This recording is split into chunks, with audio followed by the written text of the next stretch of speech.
G'day. It's a bit of a different video this week. It might have been a couple of weeks since the last video went up. Kind of had to drop all our plans and go on a bit of a road trip. Last year we were supposed to go on our big adventure down to Broken Hill, and with all our state premiers pretending that every state's a different country and they had some big competition and they were slamming borders shut and whatnot. We weren't able to go. The whole family pretty much wasn't able to go for my Nonna's 90th birthday. So yeah, she's had some ill health of recent times, and I just thought I'd just drop everything and just go down and see her and spend some time with her. So it's about 2100 k's from home to Broken Hill and back again. So yeah, just over 4,000 kilometers ahead of me. So it's just me and the Luxie, but I'm intercepting with my mother at St. George, which I've got a few hundred k's left and I'm actually at St. George. So I'll get there about lunchtime and might find a nice camp along the river and relax for the afternoon and wait for her to get there. So yeah, I've bought the camera, or the cameras, and I'll give you a bit of insight into my life a little bit more, and show you a few cool things about Broken Hill. It's always been a bit of a road trip to get to Broken Hill, and from North Queensland to Broken Hill, from the Whitsundays to outback New South Wales. Here we go. And I'll yeah, as I said, don't know what this video will end up like, but I'll show you a few cool things along the way, hopefully. But, we've just been to Roma. They've got a few of those bottle trees around Roma, so I stopped off and had a look at the big one. So I'll roll that clip now. So Roma is famous for its bottle trees, and they've got a little point of interest here, which is the largest bottle tree in Roma. So I've just pulled up at it, and you should see the bloody size of this thing. Get a load of that.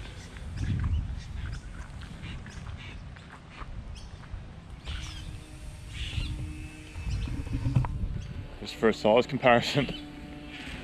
Jesus. And yeah, just heading on down the road to a town called Surat, and then on to St. George, where hopefully I'll intercept Mum at some point this afternoon. But anyway, check back in later, or if anything interesting happens along the way, or there's a point of interest or something. So anyway, till then. Well, just arrived in St. George, and same weather, a bit overcast, it's blowing. Spotted showers, and this bloody river's up. Have a look at it.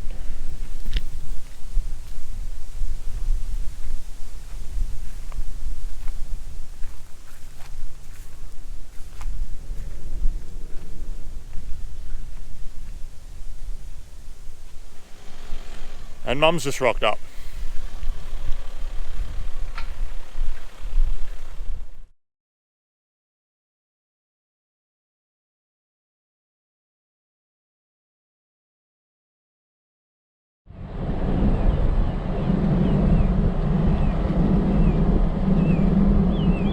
The outback's not really looking like the outback.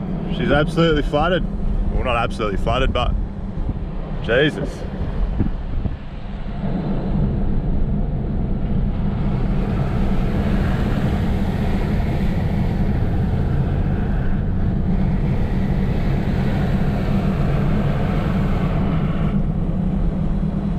Pretty gnarly to see.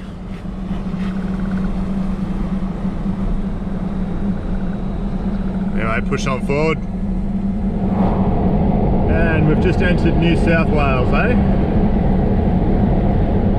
Where the borders were slammed shut in recent times.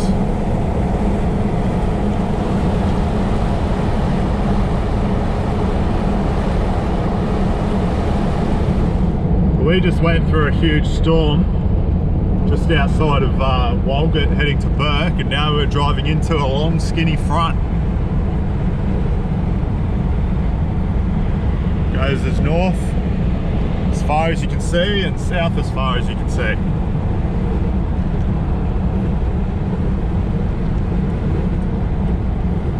Anyway, Well, we've just about finished our 700 odd kilometre day.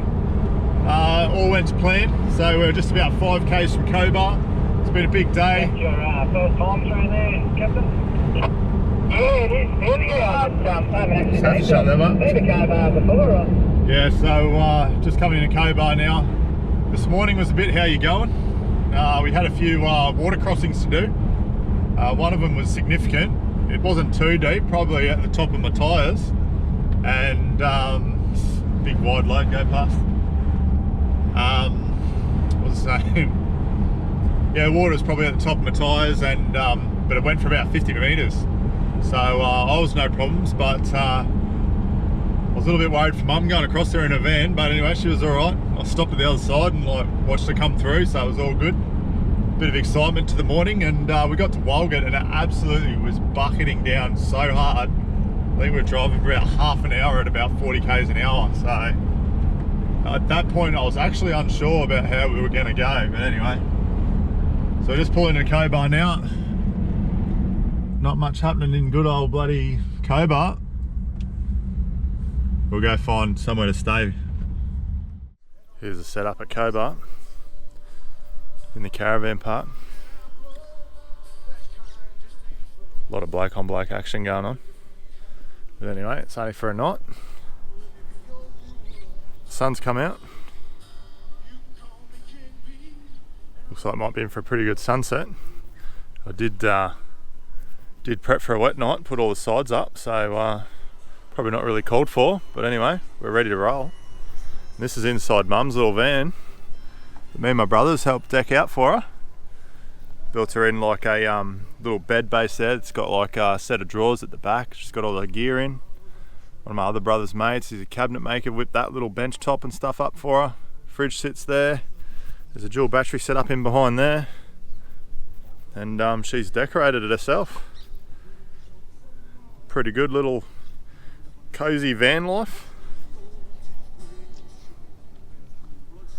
Yeah, not a bad little rig. She loves it. It's yeah, she's just out taking photos at the moment out in the field. But I'll wait a bit longer and see what happens.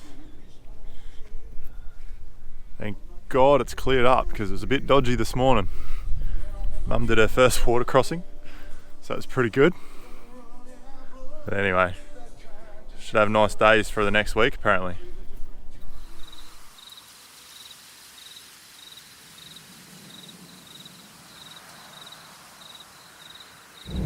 There's the bloody water.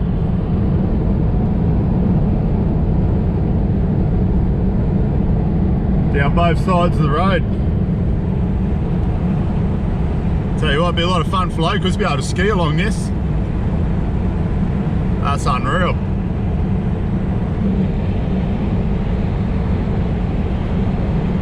It's off through the bush as far as I can see. A lot of bloody rain. Really good. Righto, well we're into our final leg of travel into Broken Hill. So stayed at Cobar last night in the caravan park there. It's got pretty packed there at the end of the day. So I've kind of noticed, I have noticed previously anyway, but just reminded me again that all the free camps usually fill up from about 3 o'clock, and everyone starts rolling into the caravan parks at about 5 o'clock. So she was pretty packed there last night, but it wasn't too bad. Went to bed pretty early, but so we haven't got away as early as we wanted to today. So me and Mum, we both slept in a bit, but anyway, it was alright. It was a nice crisp night. I haven't had a crisp night for a long time, so it made it quite easy just to lay in and stay asleep. It was an interesting caravan park actually, with the fence around it. It was like a prison fence or a compound fence. Had like barbed wire and everything. So and it was lit up like bloody few bulbs short of stadium lighting. So not too sure what goes on there after dark or whatever. But yeah, I'm not sure if we'll stop anywhere on the way in except for Wilcannia to fuel up again, get something for lunch maybe. But just got to negotiate these blokes. Anyway, put the camera down and get past them. I think that's two. This is the Darling River floodplains. Pretty sure we just passed the exit to the Darling, what's known as the Darling River Run, which I've been wanting to do for so long now. But anyway, you'll have to wait. We will do it. But it's currently closed anyway, so even if I wanted to do it, not sure if we cross the Darling River, we might do. Interesting to see if there's water in it. That's it, and it's got water in it. Not heaps though.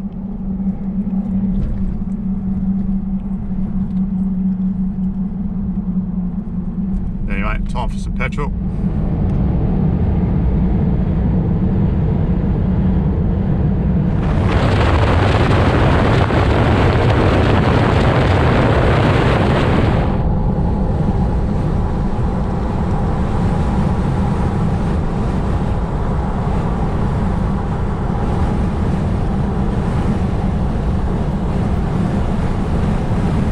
Righto, so slap Mumby in front, take us around. She can lead me around to Non's place.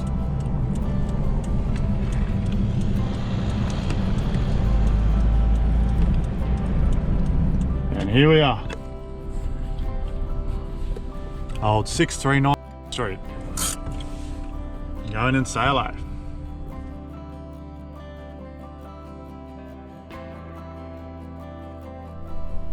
This is the view of Broken Hill up on top of the mine at the Miners' Memorial.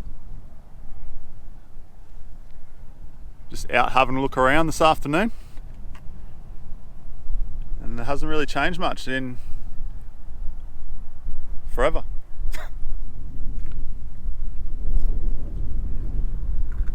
Closed off the big red chair because someone must have fallen off, so you're not allowed to climb on that anymore or any of the machinery.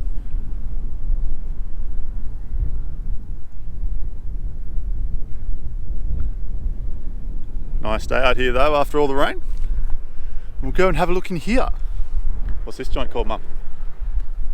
What's this joint called? It's just a restaurant. Oh, it's a restaurant. They'll have some sort of displays and stuff in there though.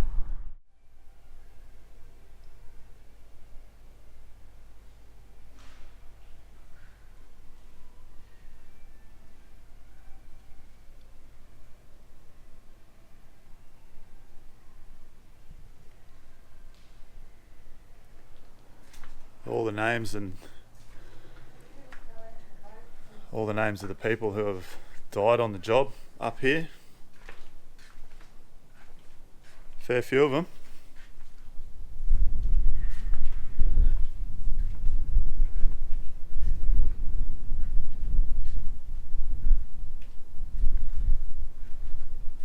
A lot of people.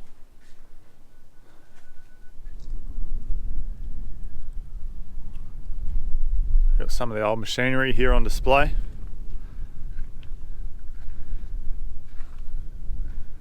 All underground stuff, pretty small in comparison to what we work on at present up in Mackay. A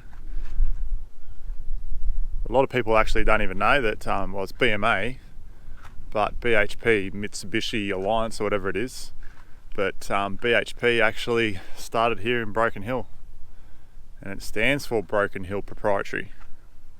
Well, I'm pretty sure anyway.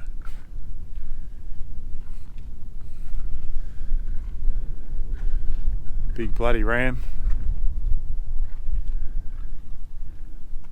And here's some of the cages they used to go down the shaft in. A big pulley, a winch. Look at that. And yeah, that's what used to go underground in, these big bloody cages. Down the shaft, down the big hole. And my pa was a pretty famous bloke amongst this mine. And he would have gone up and down in those same cages. And in these trolleys along the tunnels. Taking them to work each day. And when Mum was a little girl, she used to go up there with Non and pick him up from work, and you sit there and wait for the shaft to bring the carriages back up.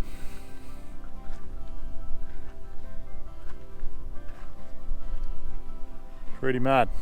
This one here's actually got the tracks in it for the little carriages, so it must have, by the look of it, those little white carriages over there we just saw before, from the look of it, they must have just come onto here And this attached to the shaft and pulley, and I'm only guessing, but yeah, would have taken it down. The lads just would have gotten the bloody carriage, rolled on into here and went down, and then got off down the bottom. There's an old set of scales. You can see the little weights there.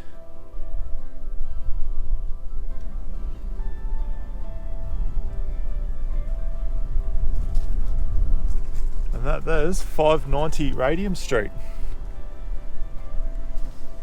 One of the few childhood homes I had.